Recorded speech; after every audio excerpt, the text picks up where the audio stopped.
Hey everyone, Alex here, and in this video, I'm gonna lose more friends on Facebook than a female golf influencer does when she says she has a boyfriend. How to shop for a mortgage. How to get the lowest interest rate, the biggest cashback on closing, and the best possible term. Well, how does an insufferable prick like me, a real estate agent, go about getting the best possible mortgage interest rate and term for himself? Knowing what I know, with over a decade experience in real estate and having once had my license in selling mortgages, very briefly, this video will show you how I will go personally about getting my own mortgages so that I can get the best rate, the best terms. Let's get into it, save you money. And just so you know, this video is unsponsored, unaffiliated. There's basically no filter for me, no kickbacks or incentives at all. It is straight up raw, just how I like it. So the plan is to gamify the shopping experience, get as much leverage as we can, and basically treat it like we're shopping for a car. But with a couple nuances. The plan is to pit up to 4 mortgage providers against each other in a low stress, friendly manner. Before I do anything, like calling my bank or my broker, or call the second bank or any of that, I will visit True North Mortgages. I'll visit their website. This is a discount mortgage provider in Canada. They are special in that they advertise the lowest possible rates and terms publicly on their website. So there you have it, research complete. One Google query. So these are pretty much the best rates you can get.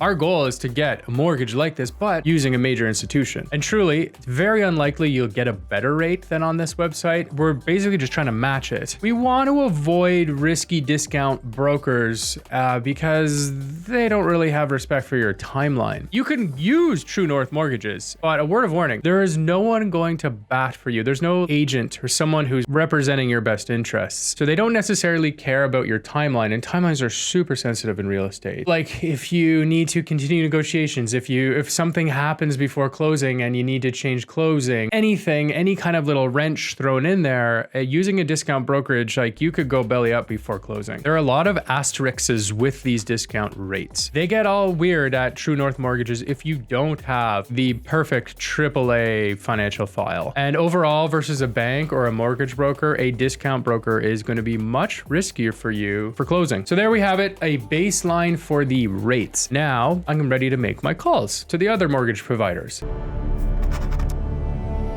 So first off, I'm gonna call my bank, my local branch, and talk to a mortgage specialist there. This mortgage guy is going to ask me a handful of questions. He'll want my proof of income, documentation, my ID, and I'll provide everything that is requested and move forward and allow the bank to run my credit. Based off this first call alone, so long as the banker is reasonably competent, he'll be able to run the numbers, and with about 2 minutes in this call, this banker will give me an approximate top-end budget, my affordability. He will be able to state something like this. Hey Alex, if everything you told me is true and you can verify it all with paperwork, then you should be able to qualify for, say, an $800,000 mortgage. I go, great, thank you. What's the term and rate that you suggest I take? So what's important here is we're not grinding them down yet. We're just prompting to see where they're at right now. We're not twisting the blade. This is just preliminary homework. Most of the time, the banker will actually hint at getting you a better rate when the time comes. So that banker will probably want to hold out too. So we're going to hold out as well. No sharpen the pencil request yet.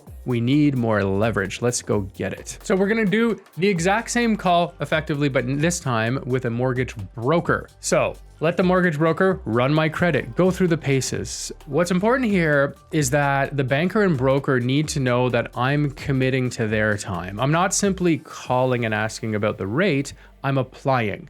And I want them to be committed for me too. So to show my commitment, I let them run my credit. I provide them with all the proof of documentation, proof of income, and all that. An example here is like if you were to call every Ford dealer and you're shopping for a car and you just ask for the best price, like you're gonna get nowhere over the phone. But if you go there in person, you test drive the car, you sit down, you get some rapport with that salesperson, then they've spent time on you. You're earning leverage. We're doing the same thing with mortgages. Now you're probably getting all worried, what about my credit score? Okay, only 10% of your credit score is dedicated to credit pulls, and it will recover in about 3 months. I'm purposely having all these credit pulls in the same time window, the same month, the same week preferably. That way I only get one red month on my credit. There's only like one negative credit event in your history. And you have the ability to tell the story. So let's say you want to do something credit related a year or two from now and someone asks, you say, yeah, yeah, I was shopping for a mortgage. It's perfectly reasonable for you to do multiple credit pulls when you're shopping for a mortgage. I'm allowing the credit checks because I want the broker and the banker to take me seriously. The whole friggin' point of the credit system is to borrow, and now isn't the time to shy away from a credit pull. Next up, I want to call minimum one additional bank. For me personally, the goal is to end up actually using a bank. So the more banks you have on the hook, the better. You can do all the majors if you want. 2 banks, 1 discount broker, and 1 mortgage broker should give you enough ammo to do the trick. Right now, I have 2 mortgages with the major banks, and I have 2 that I got through a broker.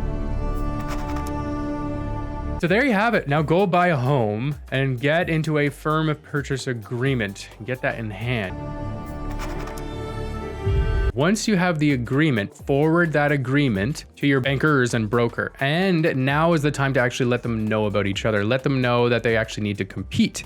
Game Theory 101, and use the published discount rates that you see on True North as your reference. Important here, hold out, take your time. You don't need to commit to the mortgage until like a couple weeks before closing. The home buying process can be flustery event at the deadline, the conditional period, inspections, waivers, boom, you bought a home. You don't need to commit to the mortgage. You can wait. So if your closing date is 2 or 3 months away, those 2 bankers and that broker, they have all that time to show off their best. So you've respected their time by formally applying, and you've shared the proof of income, and you've allowed the credit pull, and now you've given them the purchase agreement itself. Like that purchase agreement to a banker or broker is like gold. You'll have their attention and their manager's attention. Ultimately, you'll be disappointing all but one, and yes, you'll be taking up their valuable time. But this is the probably biggest financial decision of your life, and these payments for up to 30 years. It's a nature of the mortgage industry to be competitive. And these mortgage, let's face it, salespeople will lose out on deals. You owe them nothing. So don't just go with your friend's buddy or mom and dad's guy at TD. You can use them, but keep them honest.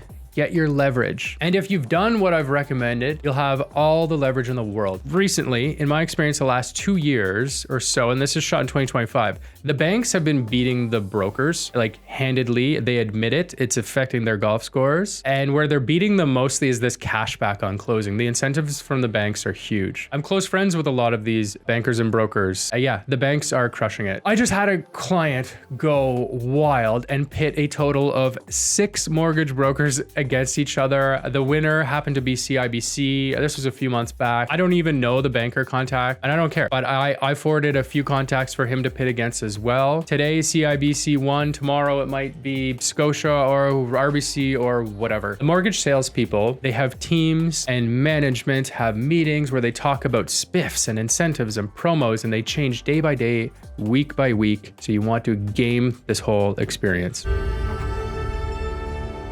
Hope this video was useful. Write your questions in the comments and consider subscribing to my channel for more content like this.